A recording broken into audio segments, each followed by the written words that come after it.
देखेंगे class 7th NCERT polity का chapter 2 जिसका नाम है स्वास्थ्य में सरकार की भूमिका। तो चलिए शुरू करते हैं।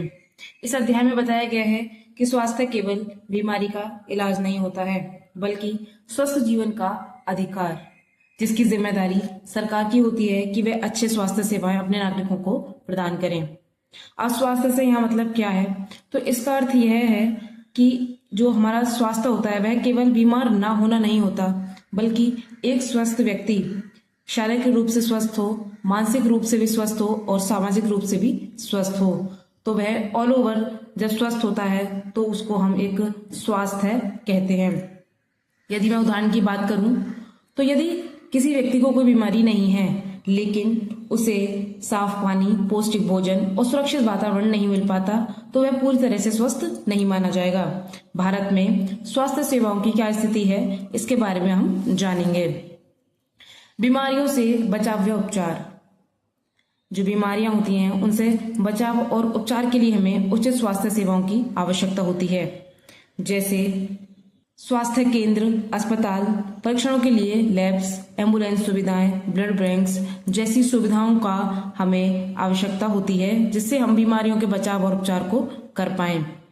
इसके अंतर्गत जो उचित स्वास्थ्य सेवाएं होती हैं उसमें मरीजों की आवश्यक सेवाएं में देखभाल करने के लिए जो नर्सेज होती हैं वह उपलब्ध कराई जाती हैं, जो कि हमें अस्पतालों में देखने को मिलती हैं। यदि हम इसके व्यवस्था के संचालन के लिए देखें तो व्यवस्था के संचालन में हमें स्वास्थ्य सेवक, नर्स, योग्य डॉक्टर और अन्य विशेषज्ञ हमें देखने को मिलते हैं। भारत में अगर हम बात करें तो जो डॉक्टर्स की संख्या है वो सर्वाधिक है। उसके साथ ही साथ में जो दवाखाने और अस्पताल, ये सारी जो चीजें होती हैं वो सार्वजनिक स्वास्थ्य सेवाओं को चलाने के लिए होती हैं। इसमें अनुभव और ज्ञान भी शामिल होता है। यदि हम आगे बात करें तो सार्वजनिक स्वास्थ्य सेवाओं को चलाने का अनुभव और ज्ञान भी हमारे भारत देश में उपलब्ध है। डॉक्टरों की संख्याओं के साथ साथ दवाखाने, अस्पताल और अनुभव और ज्ञान हमारे भारत देश में सब चीज उपलब्ध है जिससे सरकार चलाती है। सरकार चलाने का मतलब यह है कि सरकार इन स्वास्थ्य सेवाओं को देखती है, जैसे जो सरकारी अस्पताल होते हैं, सरकारी दवाखाने होते हैं, ये सारी चीजें इनको हम सार्वजनिक स्वास्थ्य केंद्र कहते हैं क्योंकि इन्हें सरकार की देखरेख में कार्यरत किया जाता है। अब जनसंख्या के एक बड़े भाग की देखभाल करने में ये समर्थ होती हैं जो सरकार के द्वारा चलाई जाती हैं और यह कई सैकड़ों और हजारों गांव तक फैले हुए होते हैं। इसके बाद अगर मैं बात करूं, एक तरफ हमने देखा कि स्वास्थ्य सेवाओं के लिए हमारे देश में क्या क्या उपलब्ध है, किस तरह की स्वास्थ्य सेवा है, क्या चीज उपलब्ध है और किस तरीके से यह काम करता है। अगर हम इसकी दूसरी साइड देखें तो स्वास्थ्य सेवाओं की जो स्थिति है वह अत्यधिक खराब है क्योंकि सकारात्मक विकास के बाद भी इसमें हमें असमर्थता देखने को मिलती है। देश के पास पैसा, ज्ञान, अनुभव सारी चीजें होते हुए भी आवश्यक स्वास्थ्य सेवाएं देने में यह असमर्थ है। इसके कारण हम बहुत सारी चीजों को देख सकते हैं। एक होता है इलाज का खर्च। अब इलाज जो होता है, कोई भी इंसान या व्यक्ति, नागरिक किसी न किसी हॉस्पिटल में तो जाएगा। अब हॉस्पिटल दो तरीके के होते हैं, एक प्राइवेट और एक गवर्नमेंट। अब आज हम सार्वजनिक और निजी स्वास्थ्य सेवाओं के बारे में भी पढ़ेंगे। तो चलिए शुरू करते हैं आगे। जो सार्वजनिक और निजी स्वास्थ्य सेवाएं होती हैं, सर्वप्रथम हम देखेंगे कि जो स्वास्थ्य केंद्र व अस्पतालों की श्रृंखला जो सरकार के द्वारा चलाई जाती है, शहरी और ग्रामीण दोनों को यह सुविधा प्रदान करती है, सार्वजनिक भी और निजी स्वास्थ्य सेवाएं भी। अब हम बात करें सबसे पहले ग्रामीण की, तो ग्रामीण स्तर पर स्वास्थ्य केंद्र होते हैं जिसमें एक नर्स और एक ग्राम स्वास्थ्य सेवक होता है जो कि प्राथमिक स्वास्थ्य केंद्र के डॉक्टर की देखरेख में कार्य करते हैं। यह कई गांव की जरूरतों को पूरा करते हैं। जिला स्तर पर एक अस्पताल होता है जो कि इन स्वास्थ्य केंद्रों की देखभाल करते हैं।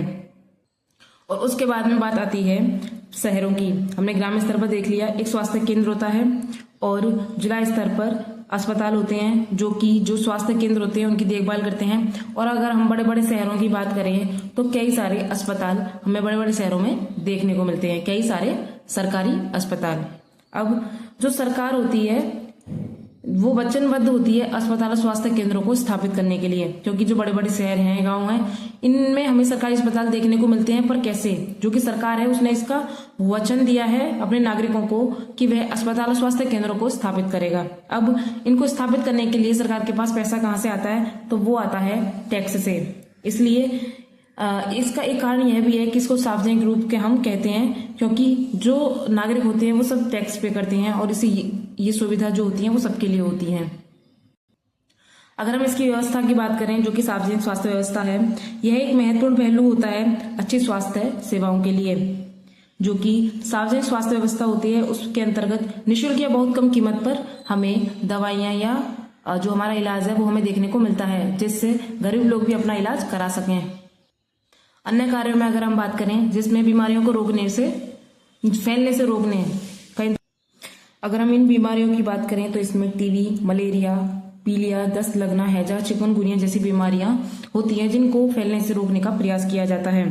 इसके अंतर्गत जो सरकार और जो नागरिक होते हैं उन दोनों का मिलकर प्रयास करना जरूरी होता है।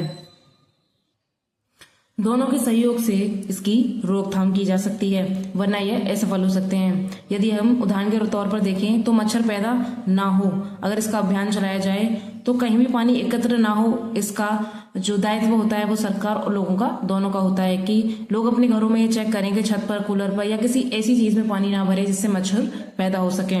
तो यदि हम इस कार्य को केवल सरकार के ऊपर छोड़ देंगे तो हम इसको अच्छे ढंग से नहीं कर पाएंगे। आज के लिए इतना ही। इससे आगे के बिंदुओं को हम या इससे अगली क्लास में पढ़ेंगे। Thank you.